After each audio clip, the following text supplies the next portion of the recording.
Hey you! You're watching a clip from the DynamiteGizmo podcast. This is not the full episode, but if you want to see the full episode, make sure to click the link in the description. And remember, like, comment, subscribe. Do it now! Here's the clip. Israel Adesanya is back. Now, am I excited for this one? Well, somewhat. Because the reality is, Izzy's reign is coming to an end. Sure, he can win this weekend. That's absolutely on the table. But even if he does, how much time does he really have left? That's the real question. We've been seeing a lot of big jumps lately. Guys going from unranked or low-ranked straight into the top 5. And now Joe Pyfer is right there, potentially about to take that number 4 spot at middleweight. And this is the cycle. We all know it. Every fighter has a window. And eventually that window starts to close. And with Izzy, it's not closed yet, but it's halfway shut. And we are very close to it slamming shut completely. If Pyfer wins, that window is damn near closed. Not fully, but it's close. And here's the thing. If Izzy wins, it doesn't really open things back up for him that much. Unless he goes out there and gets a nasty knockout. Because that's the one thing that could change everything. Doesn't matter who you are, a highlight finish will always reignite the fire. Now, does a win put him closer to a title shot? Maybe. But realistically, probably not. He would need at least 2 more solid wins after this. And look at who's ahead of him right now. Duplessis, Imavov, and Strickland. Those are his last 3 fights. 3 straight losses. So where do you go from here? And honestly, it sucks to even say this because I absolutely love Israel Adesanya. Adesanya. He had an incredible run. One of the best middleweight runs we've ever seen. Not the best, because of Anderson Silva. But he's right there. And that comeback against Pereira, one of the most iconic moments in UFC history. But since then, it's been downhill. And I'm not saying this is the end, but the trajectory is very real. And we've seen this story 1,000 times in combat sports. The old guard gets replaced by the new. Because even if Izzy wins this weekend, who does he fight next? The guys ahead of him have already beaten him back to back to back. So what does that make him? A gatekeeper? And there's nothing wrong with that, but is that what he really wants? At what point in your career do you look at that and say, yeah, maybe it's time?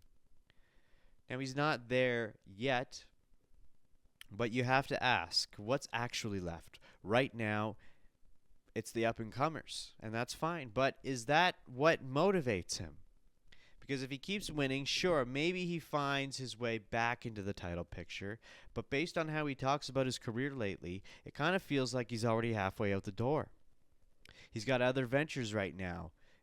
More specifically, his DJ career. It doesn't feel like a guy who's all in on chasing gold anymore. And middleweight right now, there's killers everywhere. Top 15, it could be any of them. So I'll say it straight up. I'm not that excited for Izzy this weekend, especially with the kind of performances we've been getting lately. I hope he proves me wrong, but I genuinely don't know. Now I'll tell you what would be exciting. Izzy at welterweight. Imagine that. Imagine a world where Izzy drops down a weight class and just starts smoking guys at 170. Now, yeah, I know he's older. Weight cuts get harder, all of that. But he's a thin middleweight. And if he's not finding success at 185 anymore, going up to light heavyweight is definitely not the answer. That's not even realistic. But going down, that might be the spark. That might be exactly what he needs. Because right now, how does he get back to a title? especially when you got guys like Islam and Khamzat holding things down across those divisions. It's a nightmare to break through. But welterweight, that division is already one of the most exciting in the sport. And you throw Izzy in that mix, now we're talking. And here's where it gets really interesting. As we know, MVP is trying to prove himself right now perfect. Let Izzy step in there with him. Two long, rangy, lanky, high-level strikers. That's a fight that actually delivers. Big names, big stakes, both with something to prove. Why not make it that? Because let's be real, both Izzy and MVP are at that point in their careers where they have to show something. And stylistically, Izzy might be a nightmare for MVP, or vice versa. We already saw that what Ian Gary's reach did to MVP, and he won that fight. And he was the only one to win against MVP. Now Izzy has an even longer reach. He can keep that perfect distance, just close enough where MVP can't comfortably play that in-and-out game. Catch him off guard, drop him, even disrupt his stance, trip him, whatever it takes, break the rhythm. That's the kind of fight that actually means something right now, and it would absolutely be wonderful, spectacular to do. So let me ask you, if Izzy wins this weekend, do you still see a path back to the title? Or is his new role officially Gatekeeper to the next generation? Tap here to watch the full episode of the Dynamite Gizmo podcast.